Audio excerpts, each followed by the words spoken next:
global happenings today. We communicate, we analyze global news. Stay tuned. Hello, beautiful people. Welcome to Global Happenings today. Another tension is about to emerge in Southeast, particularly in Imo State. Don't forget that some hours ago, Chief Uwazurike, the leader of MASSOB, another agitating group for Biafra, had put all his solidarity and support for a youth president, not from Southeast. He doesn't believe in Southeastern president, but none other person than Yahaya Bello.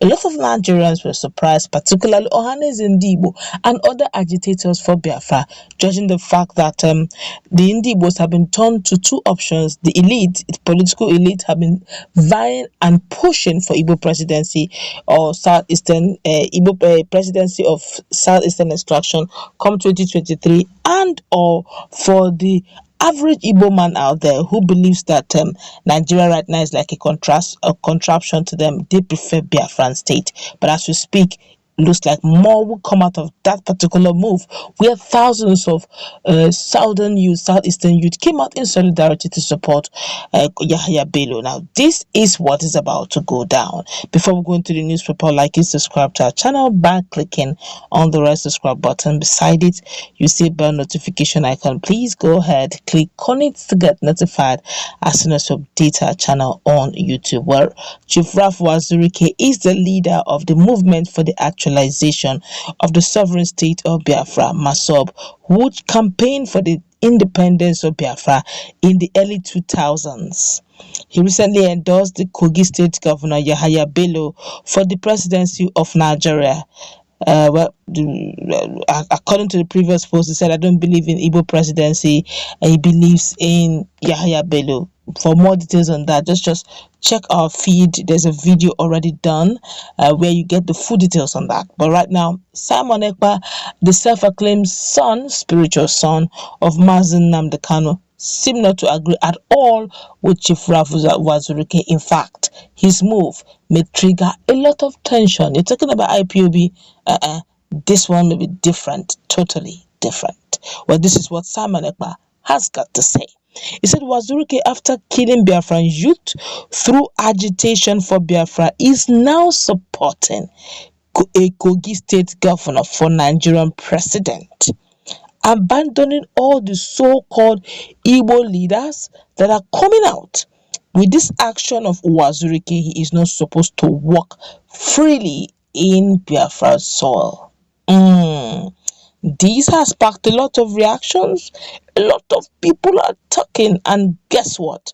Quite a number of persons are actually saying that Chief Uwazurike have been a saboteur of Biafra movement a long time. Some persons said he has been collecting so much money and yet has been soft pedaling, slow pedaling on agitation for Biafra. Some persons said it's a case of that when you agitate for a group and at the same time your enemies, quote unquote, seem to be at peace with you and in agreement with you, then you are actually not agitating. What you are doing is you are just having a great time in the name of agitation. Well, not a lot of Nigerians have reacted to this. Don't forget that right now the likes of Simon Ekpa have over time gotten himself quite a number of followers. So if he says Chief Uwazurike should not be allowed to work freely, I think Chief Uwazurike should need to also look behind his back. Don't also forget that Chief Uwazurike in question here also have loyal boys, MASSOB members who would lay their life for him in totality. So we are looking at tension rising situation here. Let's feel the pulse of Nigerians. A whole lot of them have been talking about this matter.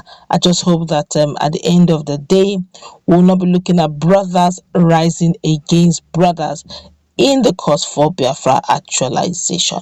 This one here is saying, if anything happens to Chief Uwazurike, you will know that it was not done by Fulani herdsmen or DSS, and you will know who to hold responsible. This is brothers against brothers, I must say.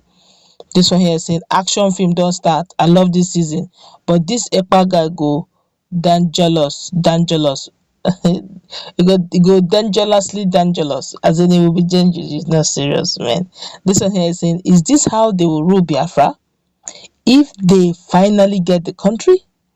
In a same country like the United States of America, Canada, and the United Kingdom, this man called Simon Ekpa and Uwazurike would have been chilling in jail by now. But let's leave sentiment aside. Chief Uwazurike have been very calm. Yeah, we're very calm about the issue of their fragilization. Instead, we keep hearing things like UNPO, how he has been making online videos on visual interactions with the UNPO on naturalization for Biafra, how he registered Biafra in and hoping that very soon Biafra will be recognized. But on ground, physically, it's someone that, even though he's asking for Biafra, he supports presidency.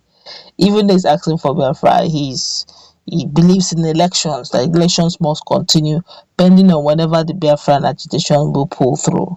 So to speak, is neither here nor there. Just being practical here. I'm just being objective here. But the likes of IPOB, the likes of Simon Ekpa right now, it's as if it's a case of, if it's not Biafra, it's nothing. So technically speaking, yes, he could be at peace with a lot of people. So when you say someone like Uwazurike should be chilling in jail, he may likely not be chilling in jail because he's kind of friendly with everyone. Well, let's continue with what other people are saying. This one here is saying, this sermon they always read, he go get better connect, for Finland where him dey, because if not, them for don't apprehend them. Okay, I wouldn't know about that. I wouldn't know about that. But I heard that he is a lawyer, a barrister, so maybe he understands the dynamics of international law. That said, it's up to him to decide. This one here is saying, there seems to be a pattern. Ralph Uwazuruike created MASSOB. He claims that he hired Nnamdi Kanu to run his radio station, which is Biafra. Uwazurike tackles Nnamdi Kanu. Nnamdi Kanu broke away and created IPOB.